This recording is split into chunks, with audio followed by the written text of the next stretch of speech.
GitHub Actions is an amazing service offered by GitHub that allows you to automate basically any kind of workflow. GitHub Actions is an amazing service offered by GitHub. GitHub Actions is an amazing service offered by GitHub that allows you to automate basically any kind of workflow or process related to your code or your GitHub projects. And in this course, you're going to learn GitHub Actions from the ground up, no prior knowledge required. Now, my name is Maximilian Schwarzmuller. I will be your course instructor, and I'm a freelance web developer and top-rated online course instructor. And internally in my company, we've been using GitHub Actions basically since it was released a couple of years ago. As mentioned, it's an amazing service, and in this course, we're going to start at the very basics, but we're of course not going to stop there.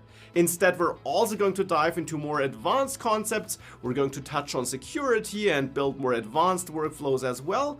And you're going to learn all the things at some concrete examples, because that's the best way to learn things.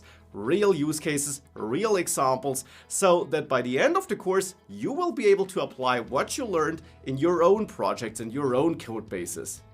Now, as with all my courses, this course here comes with a 30-day money-back guarantee. Therefore, you can try it risk-free. You can check out the entire first section for free to see if you like the course, if it looks interesting to you. And I'd therefore love to welcome you on board of this course and start this journey together with you. Hi and welcome to this course. My name is Maximilian Schwarzmuller, and I will be your instructor in this course on GitHub Actions. I'm super excited that you chose this course and that you joined this course to learn all about GitHub Actions, because it is an amazing service. And in this course, you're going to learn all the core essential building blocks that you must know in order to work with GitHub Actions from the ground up without any prior knowledge about GitHub Actions required. We're going to dive into all the essentials, and we're then of course also going to dive into the more advanced parts step by step, and best of all, add some concrete examples. We're not going to focus on boring theory or slides, but instead we're going to practice all these things at some realistic examples that you could encounter in your day-to-day work as well. And therefore, let's not waste any time. Instead, let's dive right in, and let's start with the most important question first. What exactly is or are GitHub Actions, and what can you do with this feature or service? So what is GitHub Actions, or what are GitHub Actions? Well, it's a workflow automation service offered by the GitHub company. So GitHub is a company, and that company offers a workflow automation service called GitHub Actions. And this service allows you to automate all kinds of repository-related processes and actions. Now, what's a repository in that context here, though? Well, we'll take a closer look at GitHub in just a second. For the moment, it's enough to know that repositories in the context of GitHub are buckets, you could say, that contain code for applications or packages or websites. So you can store code on GitHub, and GitHub Actions is a service that offers various automations around the code that is stored on GitHub, around these repositories that hold that code. And there are, you could say, two main areas of processes that can be automated. And arguably the most prominent and important area is the area of CI/CD processes, of code deployment, you could say. Now, CI/CD stands for continuous integration and continuous delivery, though the CD can also stand for continuous deployment, for example. Typically, these two terms are used in conjunction, though, and you typically say CI/CD instead of referring to these things as individual groups of processes. And combined, these terms are used to describe and group methods for automating app development and deployment. Continuous integration is all about integrating new code or code changes into an existing code base, by building that code automatically, so that changed code, by testing it automatically, and by then merging it into existing code. Continuous delivery or deployment is about publishing new versions of your app or package or website automatically after the code has been tested and integrated. So it's all about automation, and it's about automatically handling code changes. For example, you might want to automatically upload and publish a new version of your website once you made a change to the website code. So that's CI/CD, and GitHub Actions makes setting up and configuring and running such CI/CD workflows a breeze. It makes it very easy for you to set up processes that do automatically build, test, and publish new versions of your app, website, or package whenever you make a code change. But it's not the only kind of workflow or process that can be automated with GitHub Actions. Instead, GitHub Actions also helps you with code and repository management. It can help with automating code reviews or issue management. But to better understand this second group of workflows, it's important to understand in detail what GitHub is really about. So, what is GitHub all about? I mentioned before that GitHub is a company that helps with storing code in the cloud. But to better understand how GitHub helps with that, it's important to realize that the company's name, GitHub, includes the word Git. And Git is actually a standalone independent tool.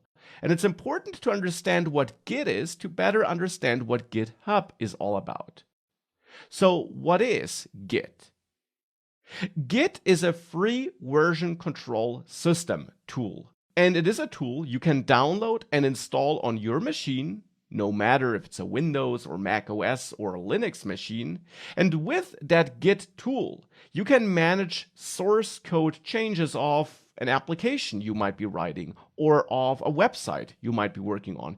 Any source code, no matter which programming language is used or which kind of application is being built, any source code can be managed with Git.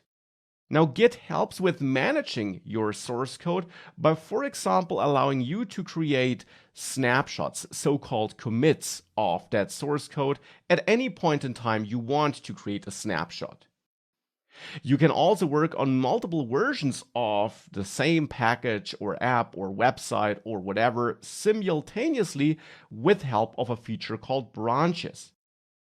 And you can easily switch between different branches and snapshots by checking them out. And these are all terms you will frequently hear in conjunction with Git. Now, if this all does not tell you anything, then the next course section is for you, because that next course section is a Git and GitHub crash course section, which teaches you the key fundamentals you must know about Git and GitHub in order to get the most out of this course. If you already do know all these Git and GitHub fundamentals, you can of course skip that next course section. So the idea behind Git is that you can use it to control your source code and, for example, easily roll back to older code snapshots if you messed something up, or develop new features simultaneously with your existing code without breaking that existing code, which might currently be powering your active website.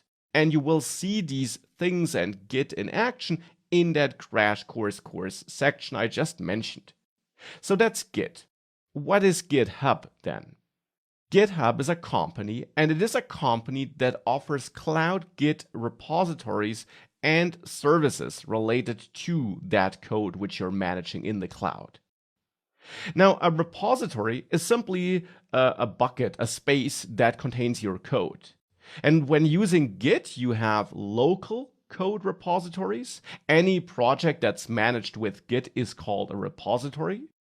When using GitHub, you can also create such repositories in the cloud. And you can connect such a cloud repository that you created with GitHub to your local repository and then push changes to that cloud repository or download them from that repository.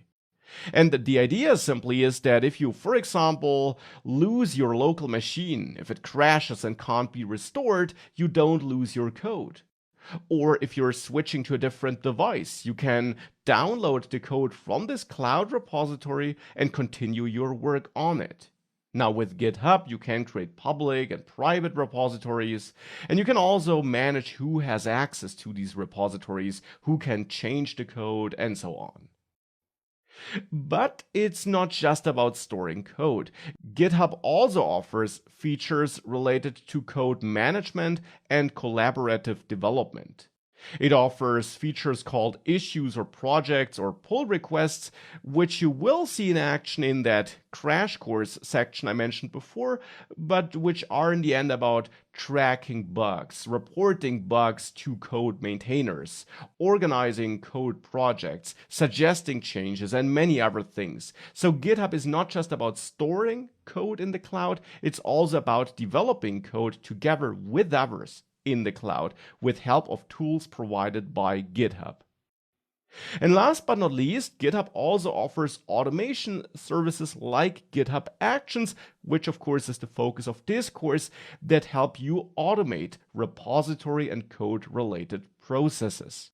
So that's GitHub, that's Git, and most importantly, that's what GitHub Actions is. GitHub Actions is that service provided by GitHub that enables you to automate code or code and repository management related processes and workflows. So now that we know what exactly GitHub Actions is or are, it's almost time to dive into GitHub Actions and the core building blocks that make up GitHub Actions. But before we do that, I want to make sure that you get the most of this course. And this course, as mentioned before, will teach you GitHub Actions from the ground up, step by step, and we're gradually going to dive deeper throughout the course. Now, this course is, of course, a video-based course with video-based explanations, and therefore, in order to get the most out of the course, you should watch those videos, but you should, of course, watch them at your pace. Use these video controls to speed me up if I'm going too slow, or slow me down if I'm going too fast. Also, feel free to skip videos or jump around, but I do actually recommend that you do watch all the videos in the provided order, since I did order them such that they build up on each other and the different concepts taught in those videos build up on each other. But if you're a more experienced user, or if you learned about GitHub Actions in the past and you just want to refresh your knowledge, you can definitely also use that curriculum to jump to exactly that section or those videos that are most interesting to you. And speaking of jumping around and watching videos at your pace, of course, feel free to watch the same video multiple times. Sometimes a certain explanation only clicks after the third time, and sometimes you might want to repeat a certain example or explanation to make sure that you fully understand it. And kind of related to that, you should also try to practice what you learned and experiment with that knowledge you gain in this course. Throughout this course, we're going to see many examples, and I can only recommend and suggest that you do pause the videos from time to time and you practice what you learned on your own. Try to implement a certain solution before we do it together in the course, and also do it without me prompting you to do it. Instead, use the knowledge you gain in this course and in these videos to then experiment with that knowledge and practice on your own. Build up on the examples provided in this course and feel free to experiment with them. Change some aspects of those examples and see how the result changes. And of course, also build your own demo projects and workflow examples, because that's how you're going to learn the most. Watching the videos is fine and nice and will give you that basic knowledge, but you must practice on your own and use that knowledge in your own projects to then really fully understand all the features related to GitHub Actions. Now, when taking an online course, it can sometimes feel lonely, and therefore I can also only recommend that you try to learn and grow together with other students. That begins here in the course Q&A section, where you can help each other and which you should not just use to ask for help, but which you should also use to help others, because that's how you're going to learn even more. But it continues with our free community, to which you find a link in the first course section, which you can join for free. It's Discord based, and in that community, you can of course also discuss problems or solutions with other students, and therefore also leverage the advantages of a group-based education or course.